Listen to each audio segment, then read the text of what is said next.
Если у тебя уровень B1, B2, и ты все равно не понимаешь испанцев, это нормально. И сейчас я объясню почему.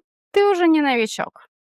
Ты учил язык, ты знаешь времена, ты понимаешь многое. Ты смотришь видео, и в целом все понятно. Но как только начинается реальный разговор, в магазине, в кафе, на улице, ты теряешься. И в этот момент появляется мысль: наверное, мой уровень еще недостаточно высокий.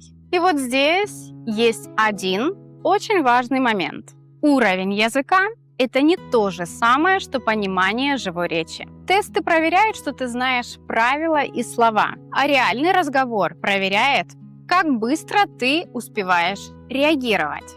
И это два разных навыка. И здесь важно понимать одну вещь. Если у тебя уровень B1, B2, и ты плохо понимаешь живую речь, это не провал. В изучении языков вообще разделяют знание языка и автоматическое понимание речи. К осознанным знаниям относятся грамматика, правила, тесты, сертифицированные уровни. А к автоматическому пониманию все то, что происходит в момент живого общения. И второе не появляется само, даже если первое уже есть. Поэтому это не ошибка. Это нормальный этап изучения любого иностранного языка. И вот почему уровень B1, B2 ощущается самым сложным. Ты уже понимаешь грамматику, ты уже можешь что-то сказать. И именно поэтому появляется ожидание, что ты должен понимать, но если не все, то практически все. Но живая речь работает быстрее, чем твой анализ. Ты слышишь знакомые слова, но не успеваешь собрать их в один смысл. И в этот момент появляется ощущение, что с тобой что-то не так. На B1, B2 знаний уже достаточно, чтобы ожидать понимания, но автоматического понимания еще нет. И именно этот разрыв дает самое сильное разочарование. Например, тебе говорят вот так: «Te lo dejo aquí o luego lo vemos». Слова знакомые, но мозг не успевает. И пока ты собираешь смысл, разговор уже пошел далеко-далеко.